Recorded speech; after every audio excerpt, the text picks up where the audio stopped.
नमस्कार विद्यार्थी मित्रांनो. स्वामी रामानंद तीर्थ मराठवाडा विद्यापीठ नांदेड च्या BA third year semester 5 paper DSC economics history of economic thoughts optional paper unit second, त्याचं नाव आहे क्लासिकल पीरियड आणि यामध्ये 4 भाग आहेत. त्या 4 भागामध्ये पहिला भाग आहे ॲडम स्मिथ.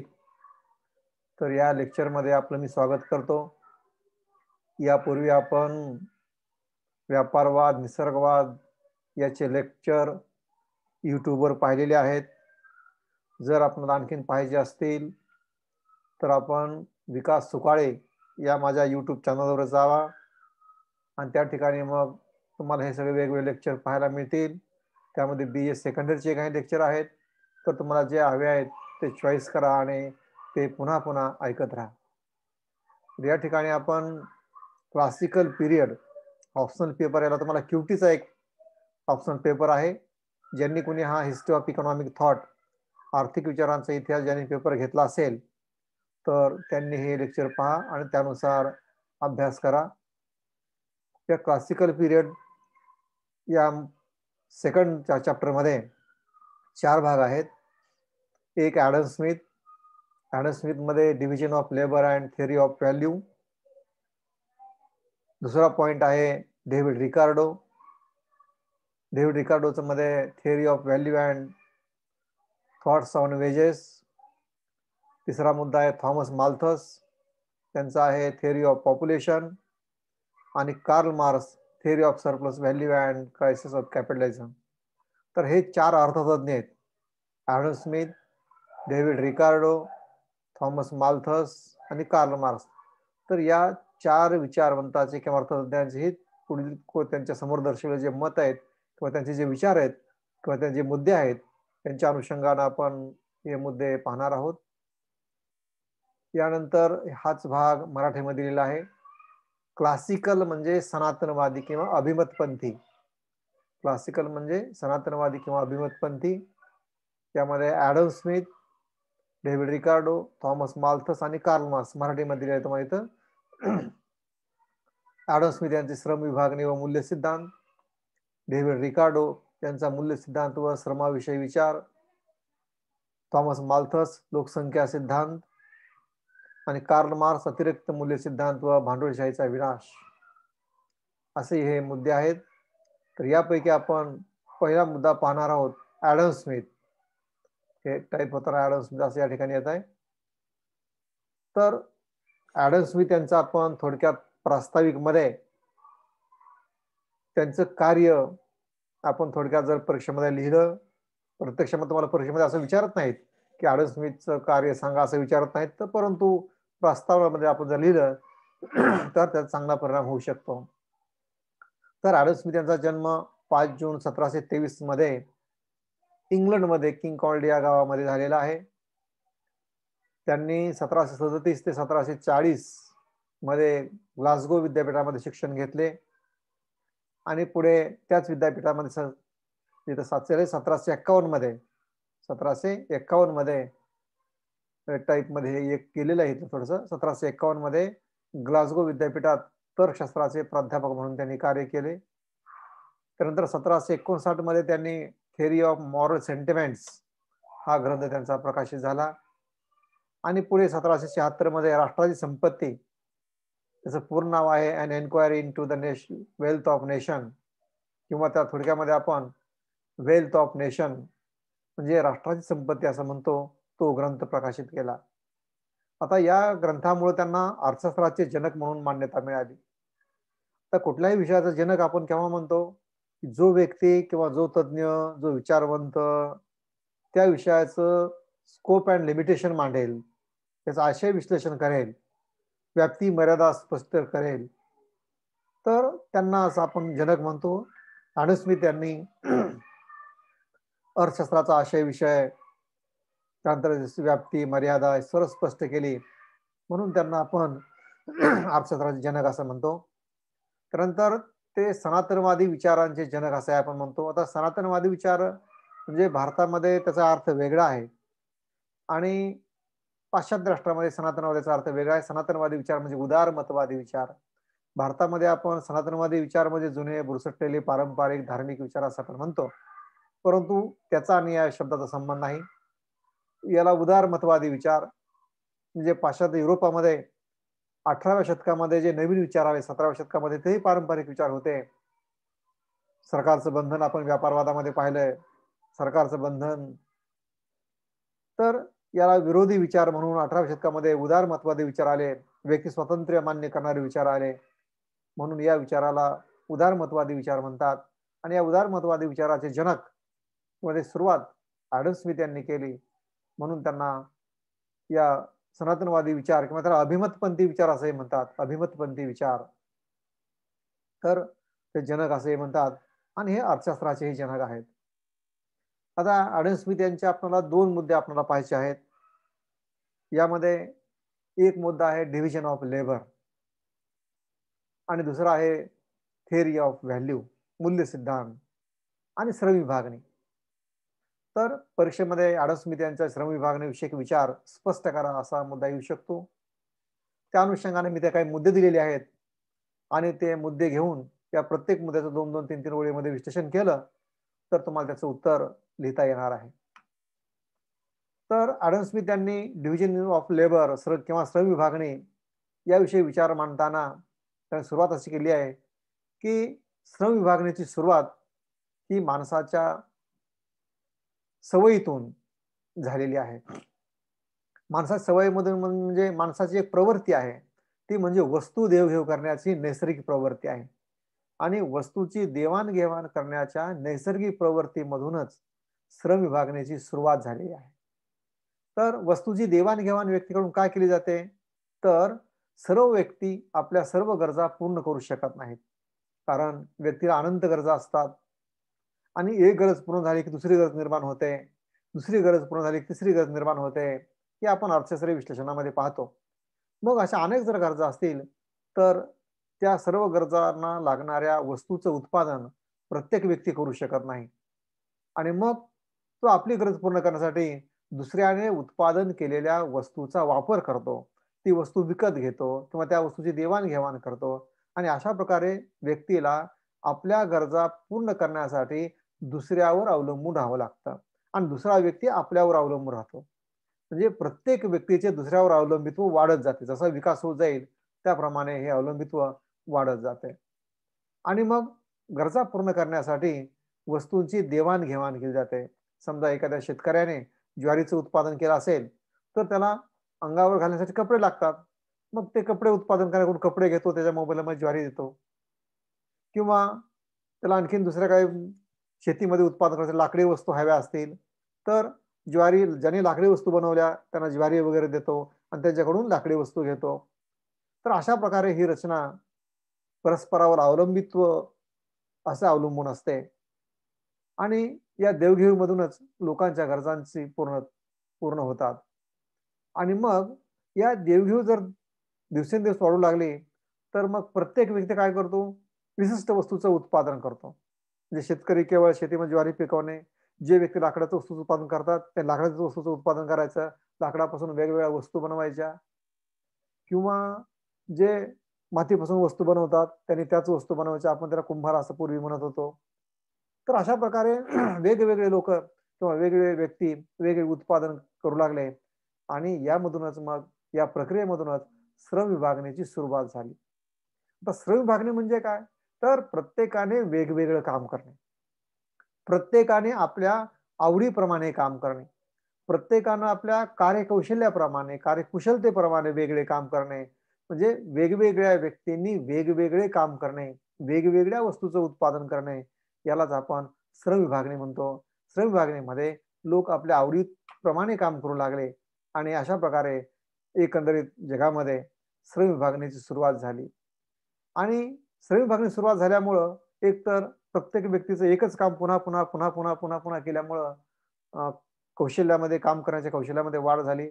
त्यामुळं उत्पादन वाढलं आणि एकंदरीत प्रत्येक व्यक्तीला आपल्या आवडीप्रमाणे आपल्या कौशल्याप्रमाणे काम करण्याची संधी मिळू लागली आणि एक प्रकारचे हा प्रकार म्हणजे आवडीप्रमाणे काम करणे, कौशल्याप्रमाणे काम करणे म्हणजे श्रम विभागणी, अशा प्रकारचे स्पष्टीकरण आडम स्मिथ यांनी केलंय.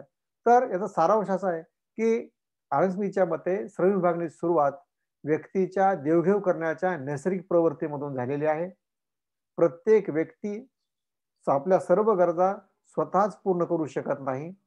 त्याला आपल्या गरजा पूर्ण करण्यासाठी दुसऱ्या व्यक्तीवर अवलंबून राहावे लागते आणि मग प्रत्येक व्यक्ती यामधून वेगवेगळ्या वस्तूचे उत्पादन करू लागले, वस्तूची देवाणघेवाण करू लागले आणि यातूनच प्रत्येक व्यक्ती आपल्या आवडीप्रमाणे काम करू लागले. म्हणजे एका अर्थाने श्रम विभागणी अस्तित्वात आली आणि आपल्या कौशल्याप्रमाणे सर्व व्यक्ती काम करू लागले. तर अशी श्रम विभागणीविषयक विचार आडम स्मिथ यांनी मांडलेले आहेत. आता यानंतर या श्रम विभागणीचे फायदे तोटे काय आहेत? त्यामध्ये सुरुवातीला आपण फायदे घेतलेले आहेत. एक तर त्यांना खरं तर हे मुद्दे सर्व वर आलेले आहेत. परंतु परीक्षेमध्ये थोडे चांगले मार्क्स मिळतात आपल्याला म्हणून वरच्या विश्लेषणामधलेच हे वेगळे मुद्दे इथं मी घेतलेले आहेत. एक तर प्रत्येक व्यक्तीला आपल्या आवडीप्रमाणे काम करता येते. त्यानंतर आता हे पाश्चात्य राष्ट्रांचा भाग आहे याच्यामध्ये युरोपमध्ये अशा प्रकारचे वातावरण होतं. त्यानंतर एकच व्यक्ती विशिष्ट वस्तू उत्पादन करत असेल तर वेळ आणि श्रमाची बचत होते. कारण ते काम करण्यामध्ये त्याला कुशलता प्राप्त होते. त्यामुळे वेळ आणि श्रमाची बचत होते. त्यानंतर एकच काम पुन्हा पुन्हा केल्यामुळे उत्पादनाचा वेग वाढतो आणि त्यामुळं उत्पादन सुद्धा वाढते. उत्पादनाचा खर्च कमी होतो. कारण एकच उत्पादन पुन्हा पुन्हा करत असताना त्यातल्या बऱ्याचशा बारकावे लक्षात येतात आणि आपण कमी श्रमामध्ये उत्पादन कमी करण्याचा किंवा उत्पादन वाढवण्याचा प्रयत्न करतो. त्याचबरोबर एकच काम पुन्हा पुन्हा केल्यामुळं नवीन कौशल्य प्राप्त होते आणि तेच काम केल्यामुळं त्या कार्यामध्ये संशोधन आम्हाला उत्तेजन मिळते किंवा एखादं नवीन काम कसं करायचं किंवा एखादा कामाचा टप्पा कसा आपण ड्रॉप करायचा, वगळायचा कसा, नवीन काम कसं करायचं किंवा त्यामध्ये नवीन-नवीन आकाराच्या वस्तू कशा निर्माण करायच्या. तर हे आपल्याला सर्व लक्षात येतं. तर हे श्रम विभागणीचे फायदे आहेत. हे फायदे आपण वरच खरं तर विश्लेषणामध्ये आलेले आहेत. पण तरी पण त्यापेक्षा आपण हे वेगळे मुद्दे घेतलेले आहेत. यानंतर श्रम विभागणीचे तोटे किंवा मर्यादा काय आहेत? जर समजा आडम स्मिथच्या मताप्रमाणे आपण श्रम विभागणीप्रमाणे काम केले, तर एकच काम पुन्हा पुन्हा केल्यामुळं आपल्याला ते काम कंटाळवाणे होते.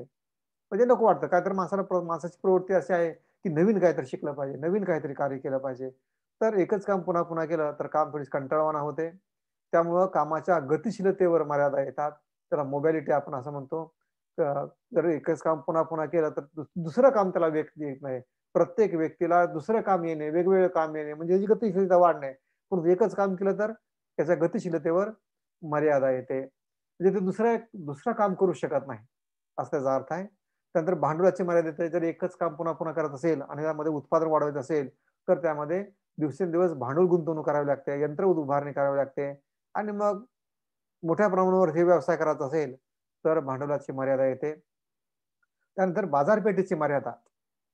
आता इथं बाजारपेठेची मर्यादा याचा अर्थ असा आहे, की एखाद्या व्यक्तीने एकच काम जर पुन्हा पुन्हा केलं, तर त्या वस्तूचं उत्पादन वाढतं आणि वाढलेलं उत्पादन बाजारपेठेमध्ये विकता आलं पाहिजे किंवा बाजारपेठेमध्ये हे उत्पादन विकलं गेलं पाहिजे. कधी-कधी एखाद्या वस्तूचं उत्पादन वाढते, परंतु ते उत्पादन बाजारपेठेमध्ये विकले जात नाही आणि म्हणून त्याला म्हणतात बाजारपेठेची मर्यादा येते आणि लहान व्यवसायात मर्यादा येते. एक लहान व्यवसाय असेल, तर त्या लहान व्यवसायामध्ये श्रम विभागणी करता येत नाही. म्हणजे समजा जसं आपण मोठ्या हॉटेलमध्ये पाहतो, की गल्ल्यावर बसणारा व्यक्ती वेगळा असतो. त्यानंतर मध्ये कुक स्वयंपाक करणारा वेगळाच असतो. त्यानंतर वेटर वेगळाच असतो. हिशोब ठेवणारा वेगळाच असतो. हे वेगवेगळे व्यक्ती जर व्यवसाय लहान असेल, एक चहाची टपरी असेल, तर तिथं करता येतं का श्रम विभागणी? तिथं एकाच व्यक्तीला सर्व कामं करावी लागतात. तर अशा अर्थाने हा मुद्दा आहे, की लहान व्यवसायामध्ये मर्यादा येते. तर अशा प्रकारे हे झाले श्रम विभागणीचे तोटे. म्हणजे एकच काम पुन्हा पुन्हा केले तर कंटाळवाणे होते. कामाच्या गतिशीलतेवर मर्यादा येतात. भांडवलाची मर्यादा येते. बाजारपेठेची मर्यादा येते आणि लहान व्यवसायात ही मर्यादा येते. तर अशा प्रकारे झाले श्रम विभागणी तोटे. तर जेव्हा तुम्हाला विचारलं जाईल, की ॲडम स्मिथ यांचे श्रम विभागणीविषयी विचार स्पष्ट करा. तेव्हा श्रम विभागणी म्हणजे काय? हे तुम्हाला सर्व इथं लिहावं लागेल. तत्पूर्वी तुम्ही हा थोडं प्रस्तावना जरी दिली ॲडम स्मिथची तरी चालेल. 5-10 ओळीमध्ये. त्यानंतर मग श्रम विभागणीविषयी विचार म्हणजे हे सगळे मुद्दे, त्या मुद्द्याचं 2 ओळीमध्ये विश्लेषण करा किंवा मुद्दे टाकायची गरज नाही इथं. परंतु ते सर्व पॅराग्राफ स्वरूपामध्ये तुम्ही लिहा. त्यानंतर श्रम विभागणीचे फायदे कोणते आहेत? त्या वरच्या मुद्द्यामधूनच आपण हे सगळे फायदे यातूनच काढलेले आहेत आणि मग श्रम विभागणीचे तोटे. तर अशा प्रकारे ॲडम स्मिथ यांचे श्रम विभागणीविषयी विचार आहेत. आता हा भाग जर तुमच्या लक्षात आला असेल तर आपण त्यांचा लगेच पुढे कंटिन्यू भाग करूया. ते म्हणजे ॲडम स्मिथचा मूल्य सिद्धांत, थेअरी ऑफ व्हॅल्यू जे आहे. तर ते थेअरी ऑफ व्हॅल्यू काय आहे तर ते आपण या ठिकाणी पाहूया. तर सुरुवातीला ॲडम स्मिथ यांनी व्हॅल्यू म्हणजे काय याचा अर्थ स्पष्ट केलेला आहे. त्याचे दोन त्यांनी अर्थ सांगितले आहेत. एक उपयोगिता मूल्य आणि दोन विनिमयता मूल्य. आता उपयोगिता मूल्य म्हणजे काय तर वस्तूच्या अंगी मानवी गरज पूर्ण करण्याची जी क्षमता असते त्या क्षमतेला म्हणजे उपयोगिता मूल्य असं म्हणतात. म्हणजे वस्तूमध्ये मानवी गरज पूर्ण करण्याची जी क्षमता आहे त्याला उपयोगिता. उदाहरणामध्ये पाण्यामध्ये तहान भागवण्याची उपयोगिता आहे, जीवनामध्ये भूक भागवण्याची उपयोगिता आहे, छत्रीमध्ये सूर्यप्रकाश किंवा पाऊस आपल्या अंगावर न पडू देण्याची उपयोगिता आहे, पेनमध्ये लिखाण करण्याची उपयोगिता आहे. तर हे उपयोगिता मूल्य.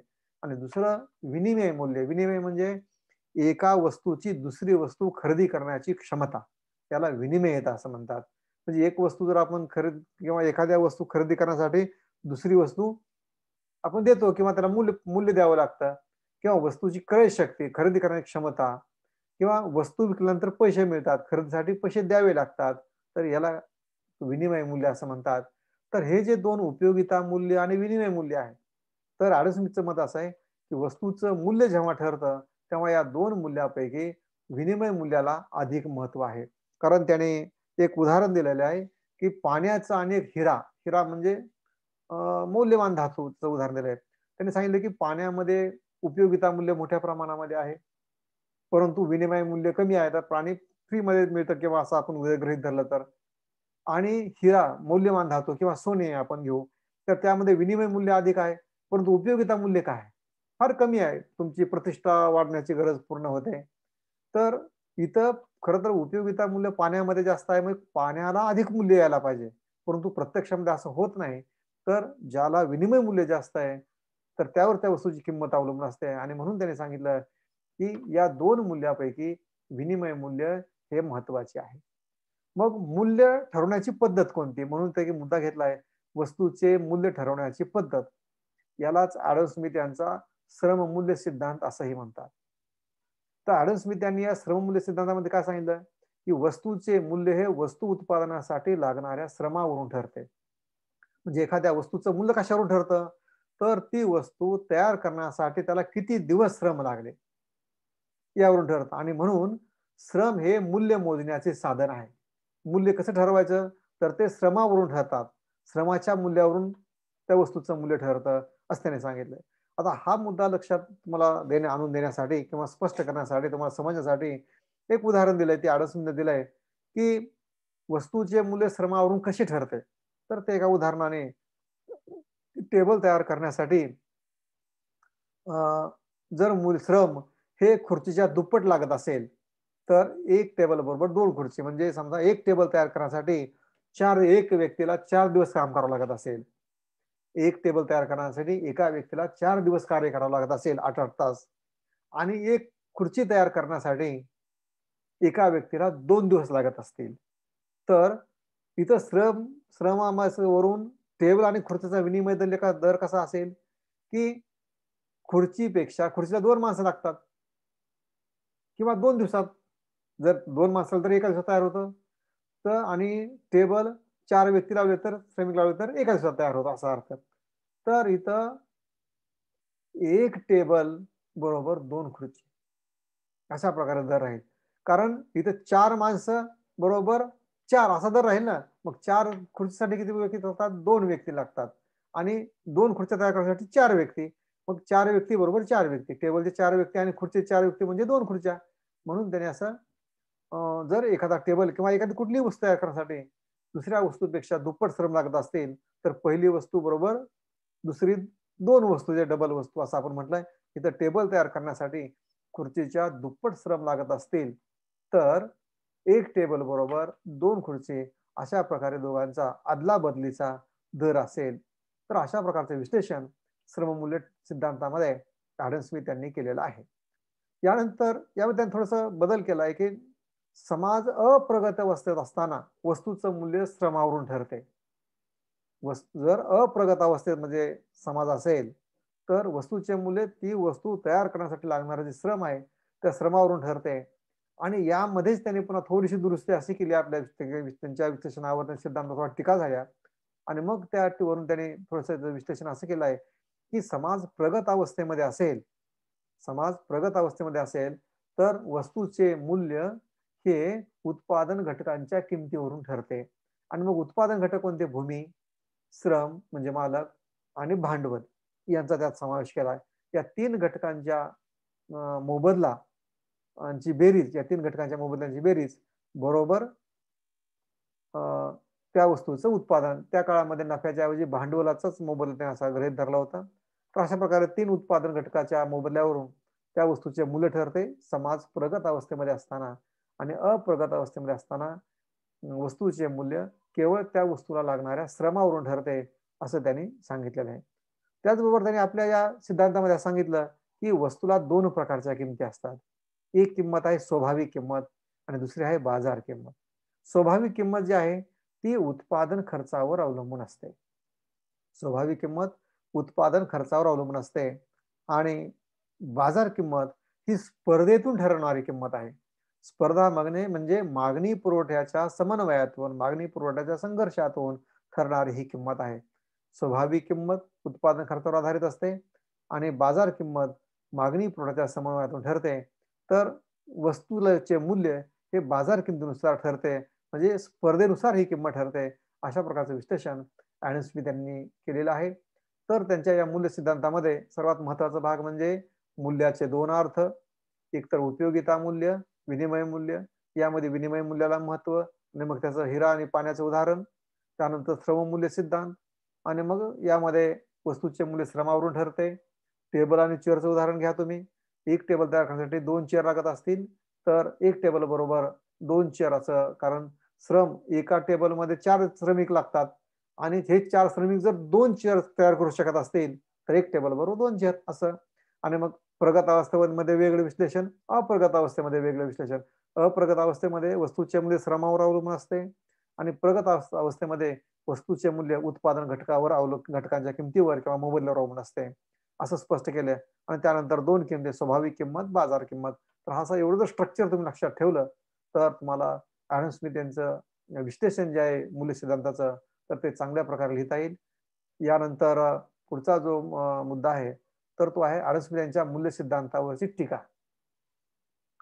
तर टीकेमध्ये पहिला असा आहे की ॲडम स्मिथ यांनी उपयोगिता मूल्याकडे दुर्लक्ष केलेलं आहे.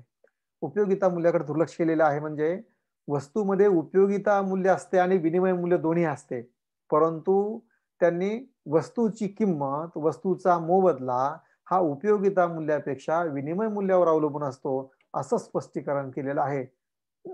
म्हणून याचा अर्थ असा की त्यांनी उपयोगिता मूल्याकडे दुर्लक्ष केलेलं आहे, अशा प्रकारची टीका त्यांच्या विश्लेषणावर केली जाते. त्यानंतर ॲडम स्मिथ यांच्या सिद्धांतामध्ये परस्पर विरोध आहे, असं काही टीकाकारांचं मत आहे. तो विरोध कोणता? तर मी पुढं फक्त हिंट येण्यासाठी दोन मुद्दे दिलेले आहेत.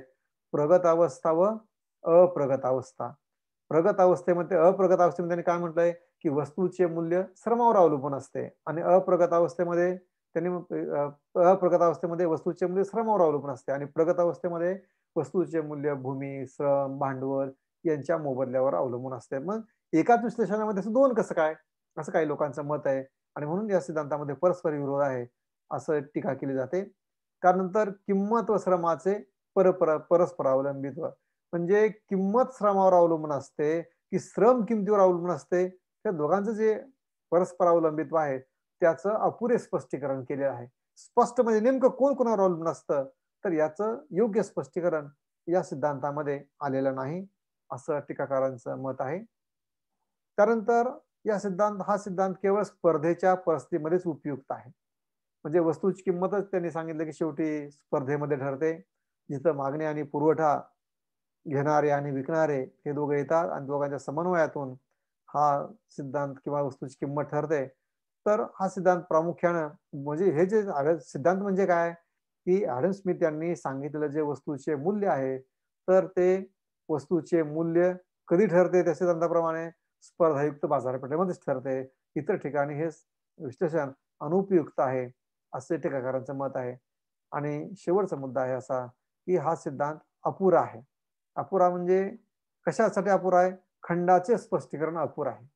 कारण इथं त्यांचं काय मत आहे, की एका ठिकाणी त्यांनी ॲडम स्मिथ आणि रिकार्डो यांनी सांगितलंय, की वस्तूच्या किमतीमध्ये खंडाचा समावेश नसतो, असं त्यांनी पुढे विश्लेषणामध्ये सांगितलंय.